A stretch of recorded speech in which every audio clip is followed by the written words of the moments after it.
JNR news కి స్వాగతం. Bulletin లో ముందుగా హెడ్లైన్స్. మున్సిపల్ ఎన్నికలలో ఓటు హక్కును వినియోగించుకోనున్న సీఎం రేవంత్ రెడ్డి. నాంపల్లి రాష్ట్ర కార్యాలయంలో పండిట్ దీన్ దయాళ్ ఉపాధ్యాయ బలిదాన్ దివాస్ నిర్వహించారు.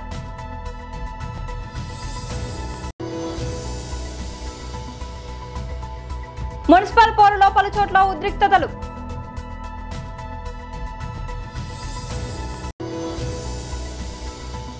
సభలో అంతకుమించి లేరుగా వైసీపీ సభ్యులపై స్పీకర్ అయ్యన్న సరదా వ్యాఖ్య. తెలంగాణలోని 116 మున్సిపాలిటీలలో ఉదయం 7 గంటల నుంచి పోలింగ్ కొనసాగుతోంది. పలువురు ప్రముఖులు తమ ఓటు హక్కు వినియోగించుకుంటున్నారు. తెలంగాణ ముఖ్యమంత్రి రేవంత్ రెడ్డి కొడంగల్లో ఓటు వేశారు. వికారాబాద్ జిల్లాలోని కొడంగల్ జెడ్పీ హైస్కూల్లో ఏర్పాటు చేసిన పోలింగ్ బూత్ కి వెళ్లి తన ఓటు హక్కును వినియోగించుకున్నారు. అనంతరం ఆయన హైదరాబాద్ కు తిరిగి బయలుదేరారు. కాసేపట్లో ఆయన శంషాబాద్ ఎయిర్పోర్ట్ కి చేరుకొని ఢిల్లీకి వెళ్తారని సమాచారం. ఉప ముఖ్యమంత్రి బట్టి విక్రమార్క మదిరా మున్సిపాలిటీ పరిధిలోని 9వ వార్డు పోలింగ్ కేంద్రంలో ఓటు వేశారు.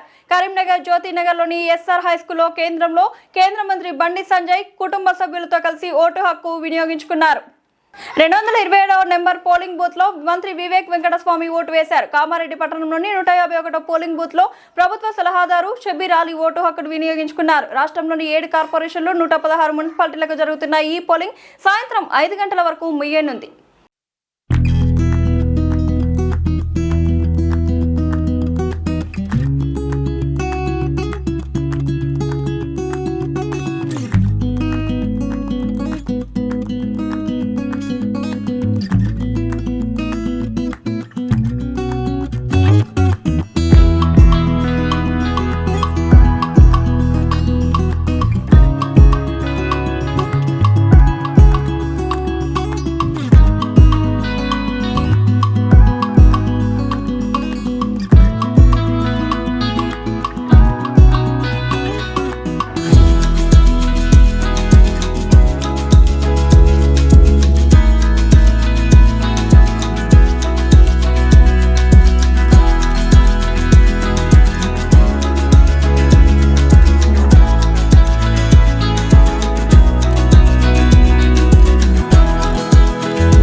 నాంపల్లి రాష్ట్ర కార్యాలయంలో పండిట్ దీన్ దయాళ్ ఉపాధ్యాయ బలిదాన్ దివాస్ నిర్వహించారు.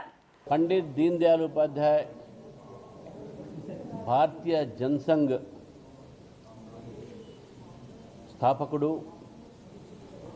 అదేవిధంగా మా ఒక సిద్ధాంతకర్త, వారి యొక్క 59వ వర్ధంతి నాడు ఈరోజు రాష్ట్ర కార్యాలయంలో భారతీయ జనతా పార్టీ కార్యాలయంలో వారికి శ్రద్ధాంజలి ప్రకటించడం జరిగింది. దీన్ దయాళ్ ఉపాధ్యాయ గారి యొక్క మార్గదర్శనంలో అనేక మంది కార్యకర్తలు నేతలు ఆ రోజు భారతదేశంలో జాతీయవాదాన్ని నమ్మి భారత రాజకీయాల్లో దిగి దేశం కోసము ధర్మం కోసము పనిచేయాలి అనేటటువంటి ఆలోచనతో ఆనాడు స్థాపించినటువంటి ఒక జనసంఘ్, ఆ జనసంఘ్ ఈరోజు భారతీయ జనతా పార్టీగా 1980లో ఆవిర్భవించి ఈరోజు దేశవ్యాప్తంగా అనేక రాష్ట్రాల్లో దేశంలో అధికారంలో వచ్చింది అని అంటే దానికి ఈ కార్యకర్తలు నాయకులు భారతీయ జనతా పార్టీ ఇప్పుడు ఉన్నట్టి ఒక మొత్తం కూడా వారికి రుణపడి ఉంటాం. వారి త్యాగంతోనే ఈరోజు ఇంత పెద్ద రాజకీయ పార్టీగా ఎదిగినటువంటి పార్టీ ఇది. ఇదే రోజు అసన్సోల్లో వారు ట్రైన్లో వారు ఎప్పుడు కూడా 3rd క్లాస్ సబ్ కంపార్ట్మెంట్లో ట్రావెల్ చేసేవారు. చాలా సాధారణమైనటువంటి జీవితం. వారే బట్టలు ఉతుక్కొని కుర్తా పైజామా వేసుకొని సొంత పెట్టె పెట్టుకొని మొత్తం 3rd క్లాస్లో తిరిగేవారు. మరి అటువంటి ఒక సాధారణమైనటువంటి ఒక జీవితం, ఒక నిరాడంబరమైన జీవితం వారు జీవించి రాజకీయాల్లో ఒక రాజకీయ నేత ఈ విధంగా ఉండాలి అనేటువంటి ఒక ఆ వరవరడి వారు మొదలుపెట్టిన విషయాన్ని మనం గుర్తుపెట్టాలి. కానీ ఈరోజు మనం చూస్తూ ఉన్నాం, రాజకీయాలంటే పాంప్ అండ్ షో, రాజకీయాలంటే ఒక పెద్ద రాజకీయ నాయకుడుకు రకరకాలైనటువంటి ఒక హంగామాలు అవన్నీ ఆడంబరాలు ఉంటాయి. కానీ ఒక రాజకీయాల్లో సేవ కోసం రావాలి, సేవ చేయాలి అనే భావంతోనే రాజకీయాలు ఉండాలి.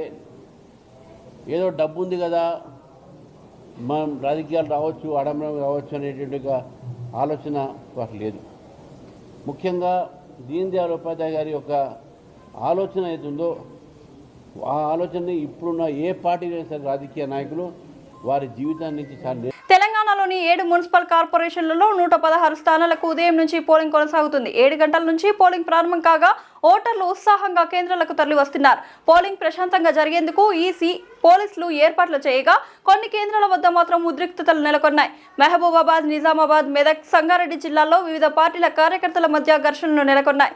భద్రతా విధుల్లో ఉన్న పోలీసులు కల్పించుకొని పరిస్థితిని అదుపులోకి తీసుకువచ్చారు. సదాశివపేటలో ఓటర్కు డబ్బులు పంచుతున్న ఒక అభ్యర్థిని ఓ పార్టీ కార్యకర్తలు పట్టుకొని పోలీసులకు అప్పగించారు.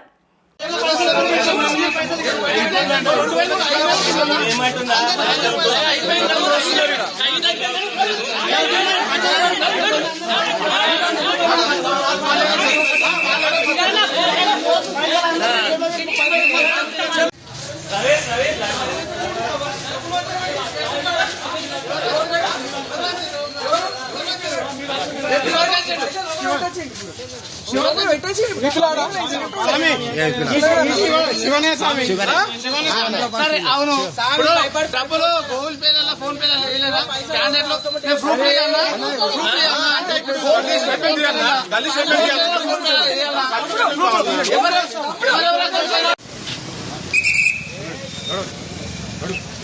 బాబు వెళ్ళిపోండి.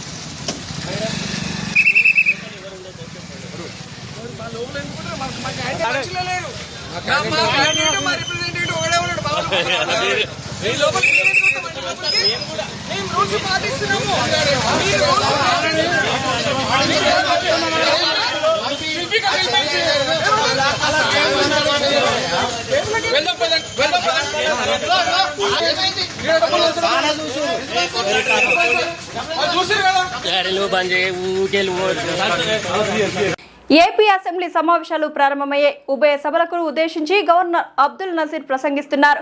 మరోపక్క శాసనసభకు వైసీపీ ఎమ్మెల్యేలు ఎమ్మెల్సీలతో కలిసి జగన్ చేరుకున్నారు.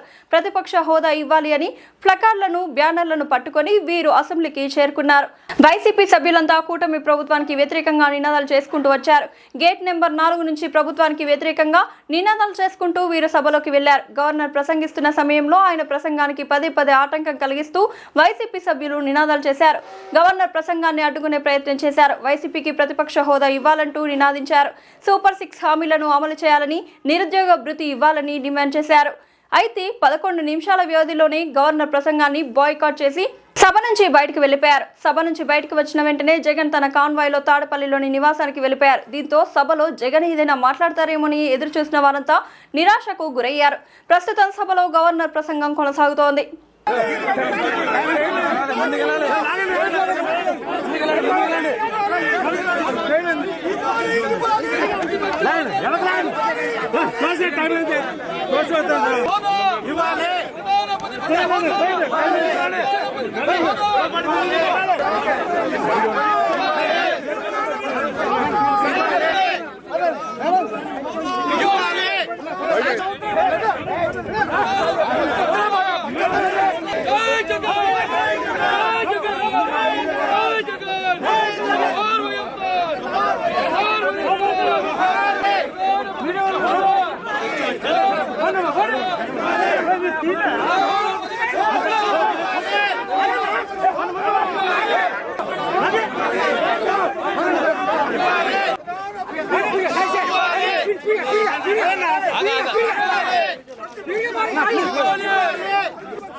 బుల్లితెరపై ఈవెంట్స్ లోనూ సందడి చేసే కొంతమంది యాంకర్స్ కి హీరోయిన్స్ తో సమానమైన క్రేజ్ ఉండడంలో ఎంత మాత్రం అతిశయోక్తి లేదు. అలాంటి అతి కొద్ది మంది యాంకర్స్ లో శ్రవంతి ఒకరు. శ్రవంతి గ్రామర్ కి, ఆమె మాట తీరుకి, నవ్వుకి యూత్ వైపు చాలా మంచి అభిమానులున్నారు.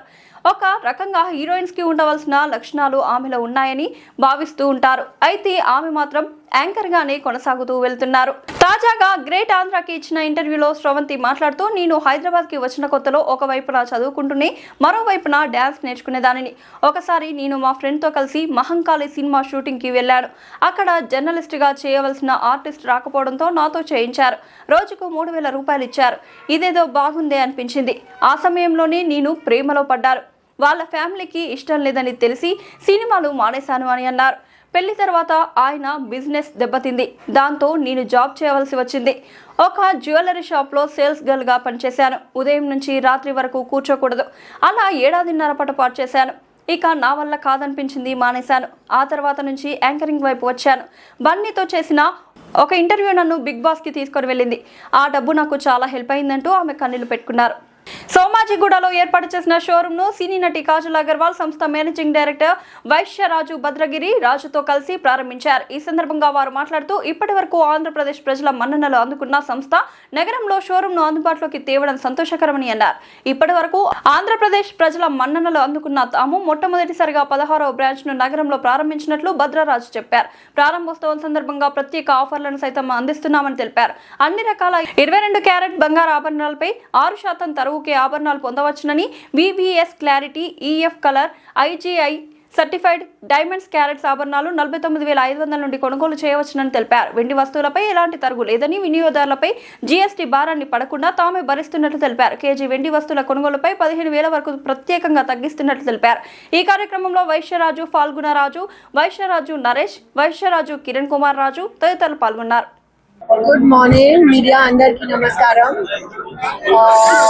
వైశ్యరాజు టీమ్ మీకు పెద్ద కంగ్రాచులేషన్స్. ఇది తెలంగాణలో ఫస్ట్ స్టార్.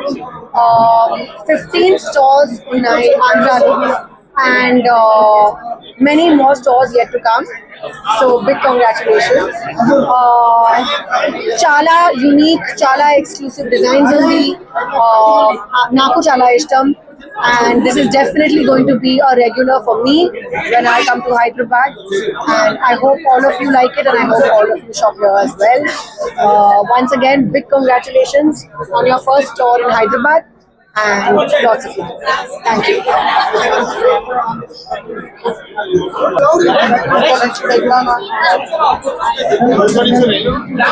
ప్లీజ్ ఓకే అందరికీ గుడ్ మార్నింగ్. ఈరోజు వైశ్రాజ్ జ్యువెలర్స్ లాస్ట్ 21 years నుంచి మన ఆంధ్రాలో ఉన్నాం. ఫస్ట్ టైం తెలంగాణలోకి వచ్చాం. తెలంగాణకు రావడం మాకు చాలా చాలా గర్వంగా ఉంది. దానికి తోడు ఫస్ట్ మాకు బ్రాండ్ ప్రమోషన్ మేడం సుహాసిని గారు పెద్ద ఆవిడ చేశారు. చాలా చాలా థ్యాంక్ యూ సో మచ్. దాని తర్వాత ఇప్పుడు షోరూమ్ ఓపెనింగ్ కి ఫస్ట్ టైం తెలంగాణలో మేడం కాజల్ అగర్వాల్ గారి చేతుల మీదుగా ఆ ఫాదర్ గారి బ్లెస్సింగ్స్ తో ఈ రోజు ఇంత గ్రాండ్ గా ఓపెన్ చేయడానికి మేడం గారు లక్కీ హ్యాండ్ తో మాకు అడగగానే ఒప్పుకున్నందుకు thank you so much madam. ఇంకెప్పుడు ఈ బ్లెస్సింగ్స్ జీతాలకు అభినందనలు ఎప్పుడు మాకు అలా ఉండాలి. ఈ రోజు వైశ్రాజ్ జ్యువెలర్స్ ఫస్ట్ టైం తెలంగాణలో ఎనీ ఐటమ్ ఫ్లాట్ 6% కి ఇస్తుంది. ఏ ఐటమ్ అయినా కుందన్ పచ్చి antique temple any high and 24, 28, 30% item కూడా మనం ఓపెనింగ్ ఆఫర్ కింద 6% కి ఇస్తున్నాం. అలాగే డైమండ్ 49,500 క్యారెట్ కి ఇస్తున్నాం. ప్లస్ ఎనీ మేకింగ్ చార్జెస్ లేదు, జస్ట్ VA 12% నుంచి స్టార్ట్. సిల్వర్ కూడా చాలా చాలా మంచి ఆఫర్ ఉంది, 15,000 per kg, no wastage, no making. GST కూడా మీ తరఫున మేమే పే చేస్తాం. ఈ తెలంగాణలో ప్రజలకి వైశ్రాజ్ జ్యువెలర్స్ తాలూకా speciality the best quality, best designs, best price and best service. ఇది ఎప్పుడు కూడా మీకు ఉంటుంది. ఈవెన్ ఎప్పుడు కూడా హైదరాబాద్ లో ది బెస్ట్ ప్రొడక్ట్స్ తో పాటు బెస్ట్ ప్రైస్ కి ఇచ్చి ప్రతి ఒక్కరికి అందుబాటులో ఉంటుందని యూనిక్ డిజైన్స్ తో మేము ఎప్పుడు మెయింటైన్ చేస్తామని. అలాగే వన్స్ అగైన్ మేడం కాజల్ గారు మాకు ఇలాగ అడగగానే వచ్చి ఇంత బిజీ షెడ్యూల్ లో వచ్చి ఆవిడ చేతుల మీదుగా ఈ రోజు మా షోరూమ్ ఓపెన్ అయిందంటే నిజంగా మేము చాలా లక్కీ అండి. మీ తాలూకా చేసిన హెల్ప్ మేము ఎప్పుడు కూడా గుర్తుంచుకుంటాం life long. Thank you so much. March 16 నుంచి ఏప్రిల్ 1వ తేదీ వరకు జరిగే 10వ తరగతి పరీక్షలకు పకడ్బందీగా ఏర్పాట్లు చేయాలని జిల్లా కలెక్టర్ ఎస్ రామసుందర్ రెడ్డి అధికారులను ఆదేశించారు. 10th ఓపెన్ ఇంటర్ పరీక్షల నిర్వహణకు చేయాల్సిన ఏర్పాట్లపై తమ ఛాంబర్లో వివిధ శాఖల అధికారులతో బుధవారం సమీక్షా సమావేశాన్ని నిర్వహించి ఆయా శాఖలకు దిశానిర్దేశం చేశారు. ఈ సందర్భంగా కలెక్టర్ మాట్లాడుతూ ఈసారి 10వ తరగతి పరీక్షలకు జిల్లా వ్యాప్తంగా 23,523 మంది హాజరు కానున్నారని, వీరిలో 22,959 మంది రెగ్యులర్, 564 మంది ప్రైవేట్ విద్యార్థులు ఉన్నారని తెలిపారు. వీరి కోసం 119 పరీక్ష కేంద్రాలను ఏర్పాటు చేస్తున్నట్లు వెల్లడించారు. ప్రతి పరీక్ష కేంద్రాన్ని తహసీల్దార్లు, ఎంపీడీఓలు లేదా మున్సిపల్ కమిషనర్ల చేత తనిఖీ చేయించి సోమవారం నాటికి తమ నివేదికను సమర్పించాలని ఆదేశించారు. పరీక్షల నిర్వహణకు 7 ఫ్లయింగ్ స్క్వాడ్లు, 29 స్టోరేజ్ పాయింట్లు ఏర్పాటు చేస్తున్నామని, సుమారు 1,350 మంది ఇన్విజిలేటర్లు వినియోగిస్తున్నామని తెలిపారు. పరీక్ష కేంద్రాల వద్ద పటిష్టమైన పోలీస్ బందోబస్తు ఏర్పాటు చేయాలని, 144 సెక్షన్ విధించాలని ఆదేశించారు. స్ట్రాంగ్ రూమ్ వద్ద చేయాల్సిన భద్రతా ఏర్పాట్లపై సమీక్షించారు. మనము చేయాల్సింది ఇక్కడ డిఆర్ఓ గారు. సో ఐ థింక్ మీరు చదివారనుకుంటా, మనకు తహసీల్దార్స్, ఎంపీడీఓస్ను ఈ ఎస్ఎస్సి సెంటర్స్ మనం విజిట్ చేయమని చెప్పాలి. ఇప్పుడు వీళ్ళకి డివైడ్ చేసేయండి, మండల్ వైజు లిస్ట్ ఇవ్వండి. తహసీల్దార్స్ కొన్ని ఎంపీడీఓస్కొని విజిట్ చేసి ఫిట్నెస్ ఇవ్వమని చెప్పాలి. అది ఫిట్గా ఉన్నాయి. నాకు ఎలా కావాలంటే డిఈఓ గారు సెంటరు, ఆ మండలము, ఆ ఏరియా అంత అడ్రస్ అంతా ఉంటుంది కదా, దానికి ఎంతమందిని అలాట్ చేశారు. నాకు వాళ్ళ దగ్గర నుంచి రిపోర్టు అంతమందికి సరిపోయే స్పేస్ ఉందా, and is it fit for conducting of examination. So మండలానికి ఉన్న స్కూల్స్ అన్నింటిని కూడా ఎంపీడీఓస్, తహసీల్దార్స్ అండ్ మున్సిపల్ కమిషనర్స్కి డివైడ్ చేసేసి పంపించేయండి. ఈరోజు ఇచ్చేయండి, మన వాళ్ళు పంపించేసి ఫిట్నెస్ ఒక మండేకి అంతా రావాలి. సో 144 సెక్షన్ మంచి చెప్పండి. ఓకే, ఈ ఫ్లయింగ్ స్క్వాడ్స్కి మనకు వెహికల్స్ ప్రొవైడ్ చేయాలి. ఓకే మొత్తం అలాగే ఫ్లయింగ్ స్క్వాడ్స్ కోసం 7 మంది డిప్యూటీ తహసీల్దార్స్ కావాలని అడుగుతున్నారు. పేపర్స్ వస్తాయి, కొన్ని పేపర్స్ మన డిస్ట్రిక్ట్ స్ట్రాంగ్ రూమ్లో ఉంటాయి. బట్ అవి నెక్స్ట్ డే వెళ్ళి ఎన్ని మీకు వచ్చాయి, ఎన్ని మన నెక్స్ట్ డే మార్నింగ్ మీరు ఇష్యూ చేస్తున్నారు. 1 hour ముందు ఇష్యూ చేస్తారు. అరౌండ్ డిస్టెన్స్ అందుకు డిపిఓలో వర్క్ చేస్తారు. లాస్ట్ సో ఎస్హెచ్ఓ మీరు ఒకసారి మీ ఎస్హెచ్ఓస్కి అంతా చెప్పండి, దానికి ఒక్కసారి విజిట్ చేయమని. ఎక్కువ స్టేషన్స్ తక్కువే ఉన్నాయి, 120. సో మీరు కొంచెం అర్థం చేసుకోవాల్సి, మళ్ళీ అవి వచ్చిన నెక్స్ట్ డే మళ్ళీ మీ పోలీస్ స్టేషన్కి వచ్చేస్తాయి. సో మీరు రిజిస్టర్ మెయింటైన్ చేసుకుంటారు, మళ్ళీ ఇస్తారు. నథింగ్ లైక్ ఫిజికల్గా నాకు బాక్స్ ఎన్ని వచ్చాయి, ఎన్ని ఇష్యూ చేసామని. Sub inspector, cadre officer plus constable. Okay, additional బందోబస్తు, ఓ డిస్ట్రిక్ట్ ఎడ్యుకేషనల్ ఆఫీసర్. ఓకే, ఇంకేం కావాలి మీకు పోలీస్ నుంచి?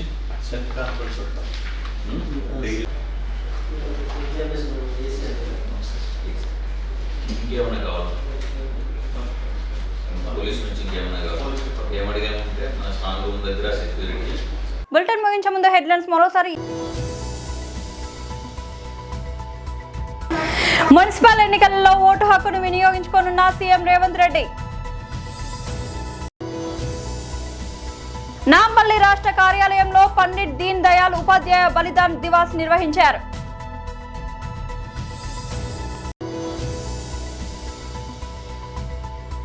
మున్సిపల్ పోరులో పలు చోట్ల ఉద్రిక్తతలు.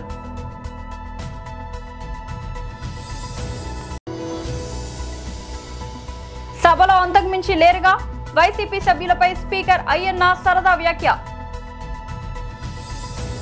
ఇది వాటి బులెటిన్ అప్డేట్. మరొక బులెటిన్ మళ్ళీ కలుద్దాం. అంతవరకు సెలవు.